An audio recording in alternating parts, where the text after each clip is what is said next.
हमारी पार्टी की तरफ से हमारे पार्टी के राष्ट्रीय अध्यक्ष माननीय अखिलेश यादव जी ने बड़े ज़बरदस्त सुझाव दिए हैं और उन्होंने जो कांग्रेस पार्टी ने भी जो सुझाव दिए थे उनकी तायद भी की है उन्होंने। और पूरा विपक्ष जो है अपोजिशन इस बात पर मुत्तहिद है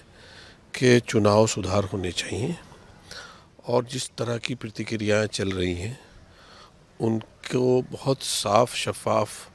और क्लीन होना चाहिए। आवाम का, जनता का भरोसा जो चुनाव का तरीक़ाकार है, जो चुनाव के लिए व्यवस्थाएं गवर्नमेंट ने उपलब्ध की हैं, चुनाव आयोग ने, वो जितनी ज़्यादा से ज़्यादा बेहतर होंगी, लोकतंत्र पर लोगों का उतना ही भरोसा बढ़ेगा। कहाँ से दूर दूर से लोग वोट डालने के लिए आते हैं,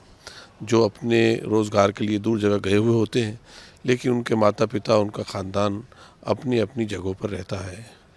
तो जाहिर सी बात है कि वो इंडियन नेशनल हैं, तो उनका ख्याल रखा गया है। सन 1950 के जो एक्ट बना हुआ है, चुनाव पीपल रिप्रेजेंटेशन एक्ट है, उसमें इन चीज़ों का ध्यान रखा गया है कि कोई भी अगर व्यक्ति किसी ने कहीं और की शहरियत नहीं ली है और वो देश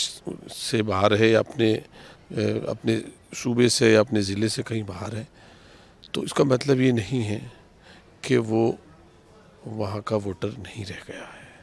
हाँ, इस बात का कि एक ही वोट हो, तो ये तो चुनाव आयोग का काम है और ये अखलाकी जिम्मेदारी वोटर्स की भी होती है कि वो अपना एक ही वोट का इख्तियार रखें जहाँ भी उन्हें देना हो। ये व्यवस्था करना कि प्रेजेंट टाइम में वो कहाँ है, वोट कैसे अपने पर कैंडिडेट को देंगे, इसका इंतज़ाम करना भी जो है वो चुनाव आयोग की जिम्मेदारी है। उन्होंने कुछ तजर्बात रखे हैं, कुछ तथ्य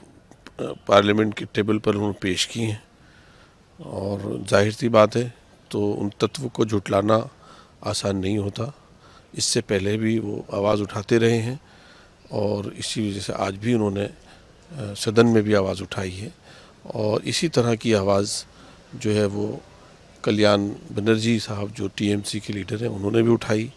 और दूसरी पार्टी के जो नेता हैं उन्होंने भी उठाई है।